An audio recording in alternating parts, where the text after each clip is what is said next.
ವಿಮಾನ ಪತನವಾಗಿ ಅಜಿತ್ ಪವಾರ್ ದುರ್ಮರಣವನ್ನಪ್ಪಿದ್ದಾರೆ. ಇದೀಗ ಪ್ರತಿಯೊಬ್ಬರು ಕೂಡ ಸಂತಾಪವನ್ನ ಸೂಚಿಸ್ತಾ ಇದ್ದಾರೆ. ಎಚ್.ಡಿ. ಕುಮಾರಸ್ವಾಮಿ ಅವರು ಕೂಡ ಸಂತಾಪವನ್ನ ಸೂಚಿಸಿದ್ದಾರೆ. ವಿಮಾನ ದುರಂತದಲ್ಲಿ ಡಿಸಿಎಂ ಅಜಿತ್ ಪವಾರ್ ನಿಧನ ಹೊಂದಿದ ಹಿನ್ನೆಲೆಯಲ್ಲಿ ಕೇಂದ್ರ ಸಚಿವ ಎಚ್.ಡಿ. ಕುಮಾರಸ್ವಾಮಿ ಸಂತಾಪವನ್ನ ವ್ಯಕ್ತಪಡಿಸಿದ್ದಾರೆ. ಅಜಿತ್ ಪವಾರ್ ಅಕಾಲಿಕ ನಿಧನದಿಂದ ತೀವ್ರ ದುಃಖವಾಗಿದೆ.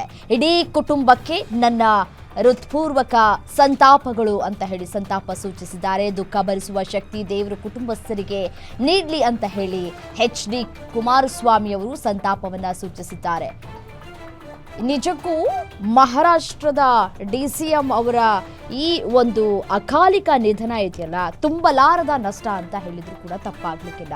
ಎಂಥ ರಾಜಕಾರಣಿ, ಎಂಥ ವ್ಯಕ್ತಿ.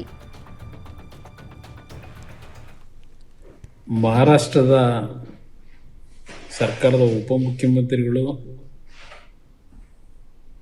ಹಾಗೂ ಮಹಾರಾಷ್ಟ್ರದ ಒಬ್ಬ ಪ್ರಮುಖ ರಾಜಕಾರಣಿ ಅಜಿತ್ ಪವಾರ್ ಅವರ ಇವತ್ತಿನ ಒಂದು ವಿಮಾನ ಅಪಘಾತದಲ್ಲಿ ನಿಧನರಾಗಿರ್ತಕ್ಕಂಥದ್ದು ಎಲ್ಲರಿಗೂ ಒಂದು ರೀತಿಯ ಆಘಾತವನ್ನು ಉಂಟು ಮಾಡಿರ್ತಕ್ಕಂಥದ್ದು. ಇವತ್ತು ಬೆಳಗ್ಗೆ ಬಾರಾಮತಿಗೆ ಹೋಗ್ತಕ್ಕಂಥ ಸಮಯದಲ್ಲಿ ವಿಮಾನದ ಅಪಘಾತದಲ್ಲಿ ನಿಧನರಾಗಿದ್ದಾರೆ.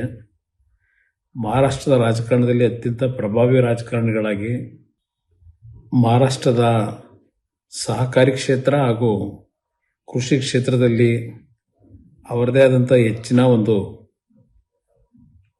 ಕೊಡುಗೆಯನ್ನು ಕೊಟ್ಟಿದ್ದಾರೆ.